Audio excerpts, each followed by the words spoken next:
प्रभु तव मूर्ति विनोदकारी, पलपन विसरे नहीं जो विसारी।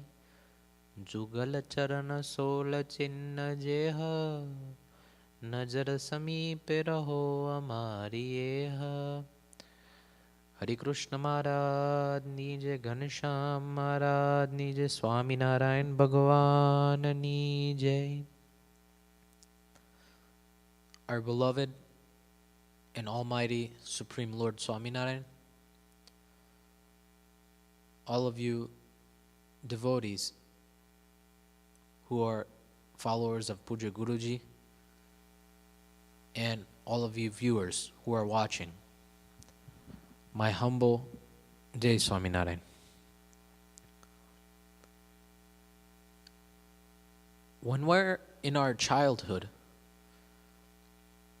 we're considered to be innocent. And we are innocent because we have no sins. We don't know what's right or wrong. We just act naturally. Our childhood, even our young teenagehood, and then as we start to grow older, we start to realize that this is right and this is wrong. Off of that discrimination, or off of that knowledge, one performs good deeds or bad deeds.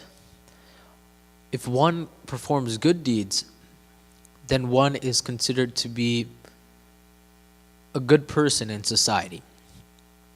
If one performs bad deeds, then one is considered to be a bad person or a sinful person in society. Now, the good and the bad is weighed by the society, but even more than that,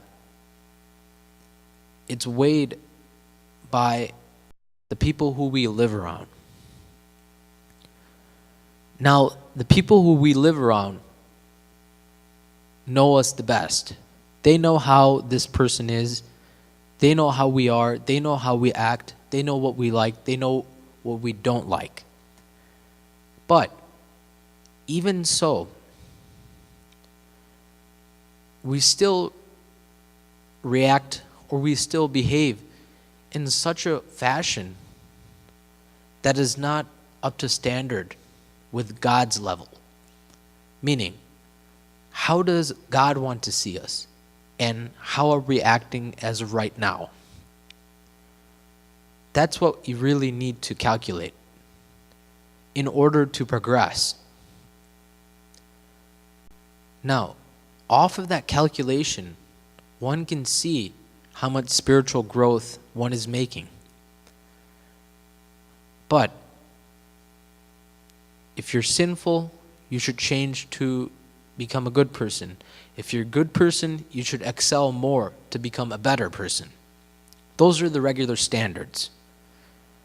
But the one who feels that I am a sinful person, the one who feels that I have no chance with getting in contact with God or his great saint or his saints or devotees, such a person should not feel at all with remorse like this. Why? Because in the Vachnamrut, Bhagwan states that no matter how sinful a person may be, if he takes the refuge of God and is God-realized saint, then he becomes fulfilled. But this is not a simple or easy process. It takes time and effort, but it is possible. That's why today I want to give you a lecture on taking the refuge of such a great saint. Now, refuge, let's take a little look at that word. Refuge means surrenderance, or in other words, I can give you an example. If it's pouring outside, if it's raining really hard, and if you take a refuge of an umbrella, then you will not get wet. In the same way, by behaving underneath the commands of such a saint, by acting according to his wishes, you have taken the refuge of him. By acting according to the commands of God, which are stated in the Shikshapatri, which are stated in various scriptures, one is considered to have taken the refuge of God. But if one is still in a cave, or if one is still in a deep ravine, and one still has to rise in order to do that, then the best and easiest step is to take the refuge of a God-realized saint. Now, our goal is to reach God, correct?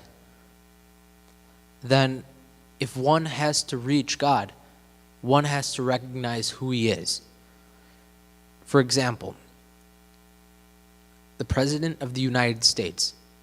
If you want to meet him, you can't just give him a call and say, I'm coming to meet you at 2 o'clock this afternoon, so just stay ready for me. No, it doesn't work like that. Especially for such a person with such a status in the world, you can say. But if you have some kind of medium in between, if you have some kind of contact in between, then you can tell that contact that, could you arrange a meeting for me with the president at 2 p.m.? And if that person is eligible and if he is at a proper status, then he would be able to make that contact for you, and he would be able to arrange such a meeting. In the same way, we don't know who God is. Let's just put it straight on the plate. We don't know anything about him. Sure, we read it in scriptures, but have we experienced it? Do we know exactly? Is our heart saying it, or is our intelligence only saying it? But in order to recognize who he is, in order to attain to him, one needs a medium. And that medium is God's true saint, an ekantic saint, a God-realized, self-realized saint.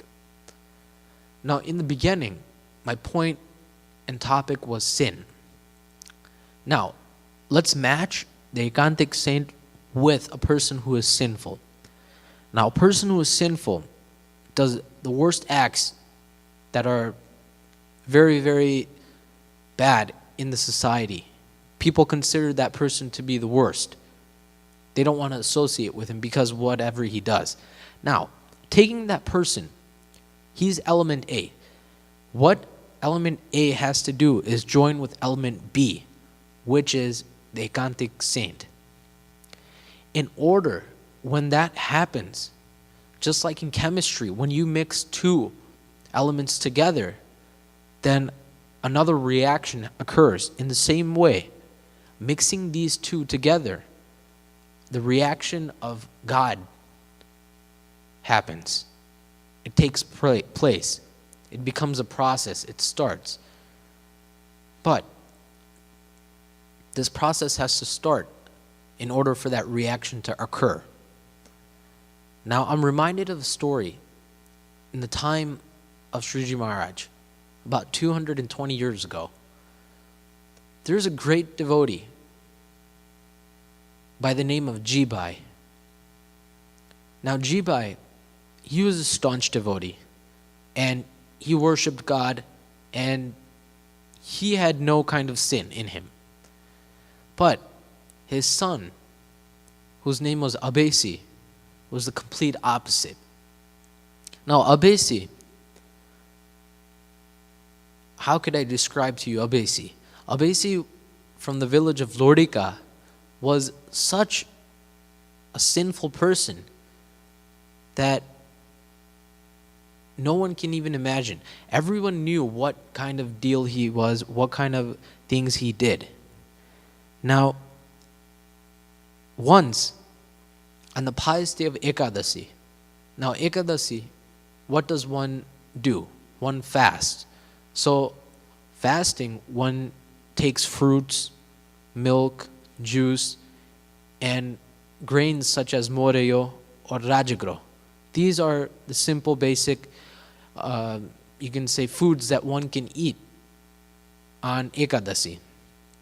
Now, it was the day of Ekadasi, and what Abhisi did for hobby was he hunted animals, deers, birds, anything. He hunted. That's what he did. That was his hobby. He liked killing animals.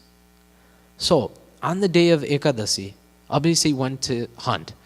Now, obviously, Abhisi doesn't care if it's Ekadasi or if it's any other day. They're all equal to him. But Jibai, he knew that Ekadasi is a very, very holy day and everyone should fast.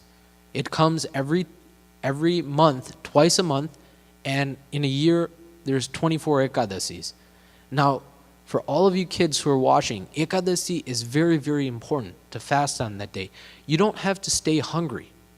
But as I told you, whatever I mentioned, fruits, milk, yogurt, etc., have your parents make this for you and you can take that and still it can be considered as a fast. So Ekadasi is very important and each and every one of you should fast on that day. Now going back to the story, Ekadasi, it was the day of Ekadasi and Jibai knew this. So Jibai saw Abhisi going out with the door with his gun. Now obviously Jibai knew that his son hunted. And also, another hidden mystery, he also ate meat too. So, while Abhisi was going out the door, Jibai stopped him and just said, "Son, dear son, you know it's the holy day of Ekadasi, and we take fruits on this day." Abhisi, laughing, agreed, "Of course, father, I know. Today we're going to take fruits, and what I'm going to do is I'm going to bring some back for you.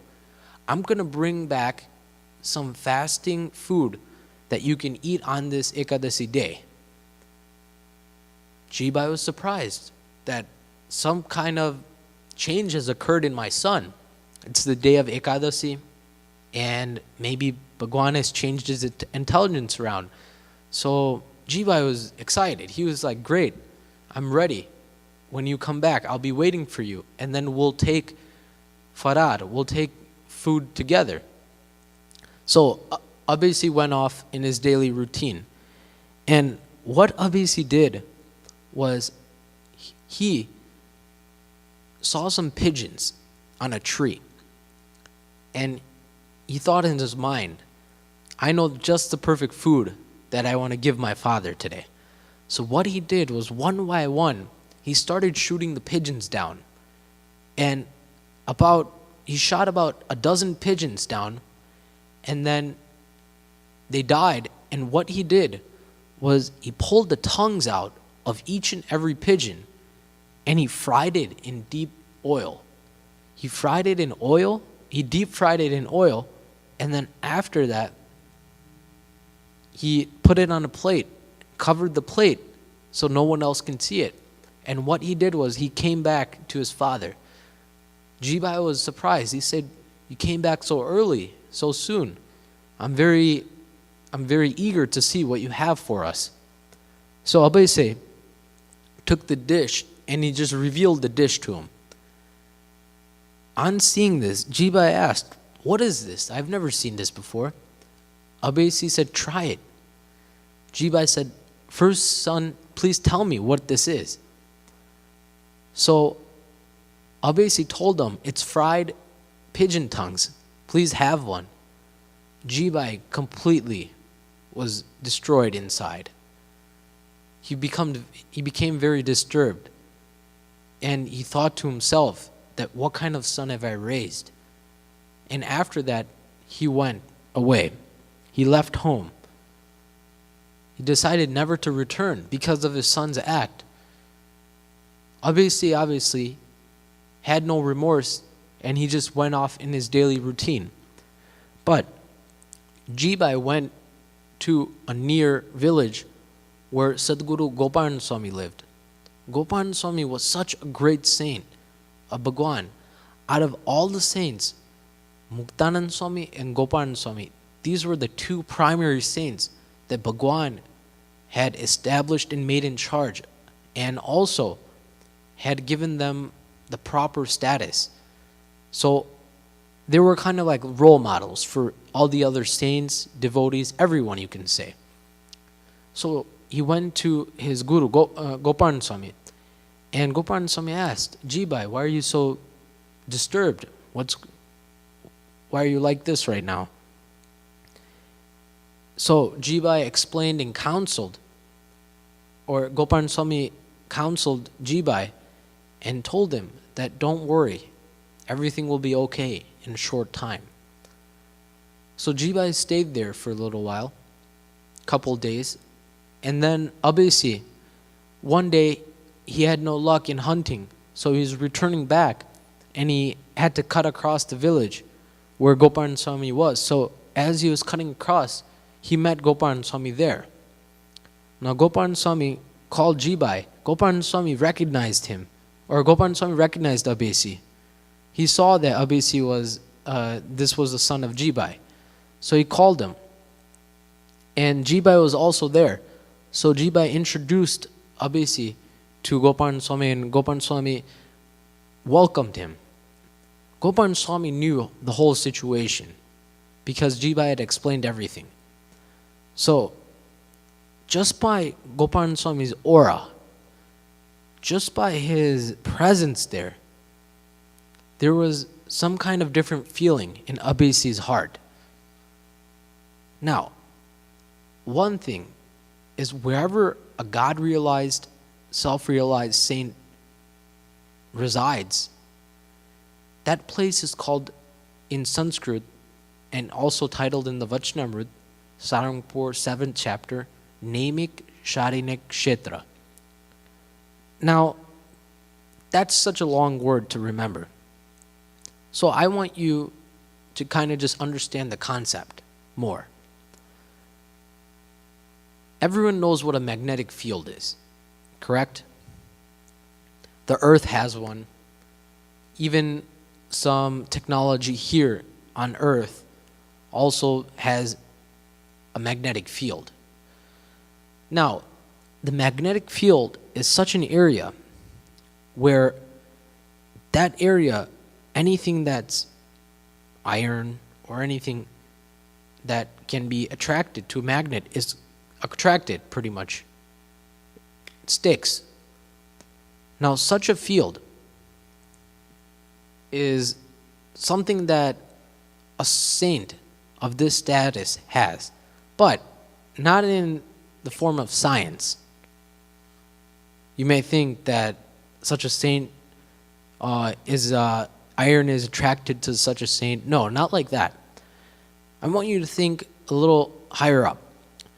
It's kind of like a field where wherever that saint is present, the person who is in front of him, or the person even around him, or anyone around him, particularly their mind and their senses, pretty much shut down or become disabled. Meaning, they don't stop working. It's just we have a vision, or we have thoughts to do bad things, sins, or we have something that we have a desire to indulge in materialism or eat tasty foods. Examples. I want to go and eat outside food. Suppose that such a saint was in front of you and you had this thought. Now, you couldn't even have this thought. Why? Because when you enter that area where that saint presides, both your senses and your mind become disabled in the form of thinking bad thoughts or doing something bad. And automatically, one feels and one wants to do God-related activities. Such is the importance, such is the greatness of the presence of such a saint. An ekantic saint is not an ordinary person. For example, when we're walking across on the street and we meet a person, anyone, any random person, our mind or our senses doesn't feel like that, where we don't want to indulge in any of the worldly activities, we just want to please God. No, that doesn't happen. But when we come and we sit in front of such a saint, or we even are in the presence of such a saint, automatically our mind and our senses become very, very stable and very, very calm.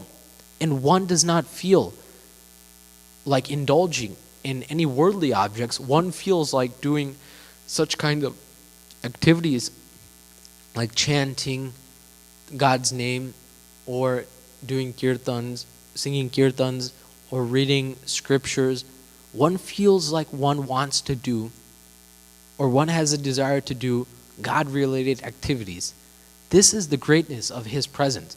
Now, obviously, just on meeting Gopan Swami, what had happened was completely became calm, like I explained to you. His mind became stable. He had no bad thoughts in his mind. And Gopan Swami just asked, only asked once, with a glance. Gopan Swami says, "How long do you want to do this?" He just asked, "How long do you want to do this?"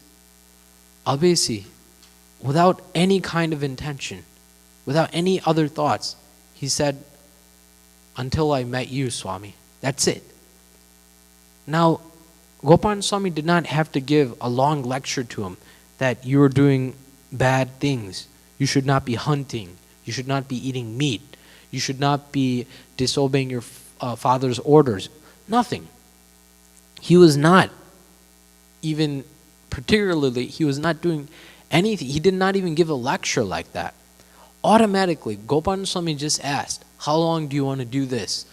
From that word, this, Abhisi understood what Gopan Swami was referring to. And Abhisi replied, "Until I had met you, Swami." After that, Abhisi completely changed in such a way that in history it's noted that all his sins were burned to ashes, and all great kalyankari, meaning virtuous attributes, were pretty much installed into Abhisi by Sadguru Gopan Swami. This was his strength. This was the strength of Gopan Swami. Why? Because he was God realized, and even more, he had a connection with God. That's the main important part. Now, Abhisi, after he became such a person, such a strong devotee, he meditated for 6 hours daily, sitting in one single position. That was his spiritual level after he had met Gopan Swami and after he had associated with him. Now, my message to you is, if meeting or if just becoming or going in the presence of such a saint can change a person's mind, thoughts, and actions, then what can he not do? He didn't even have to lecture, yet the person was completely changed.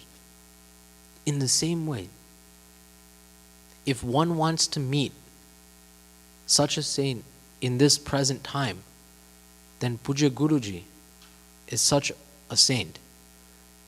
One may not know him, yet if one comes in his physical presence, or if one even believes him to be present with us, suppose he is not in this country, suppose he is staying in India, yet if one still has such kind of divinity, if one still believes that he is with me, then that place also becomes, as I said, naming Sharinik Kshetra.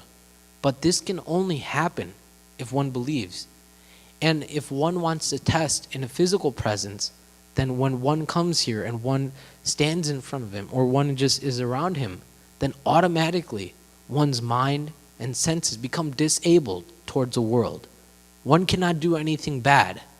One only wants to chant God's name. One only wants to do God's bhajan. One only wants to read God-related scriptures. One only wants to go to temple. But this can only be possible when one becomes in contact with such a saint. So first of all, our destination is God.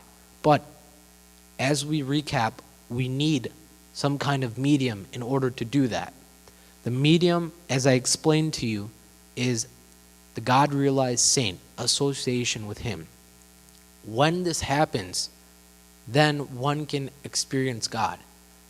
In Vachanamrut, Vardal 11th chapter, Bhagwan says that by having firm affection in such a God-realized saint, one can have the darshan of one's Atma and also have the darshan of God as well. So just deep affection for such a saint. That can only be possible when one comes in contact with him.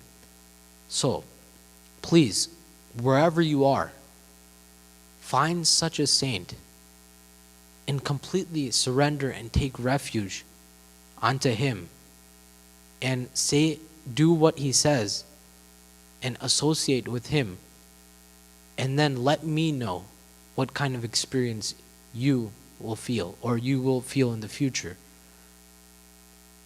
Saying this, my humble Jai Swaminarayan.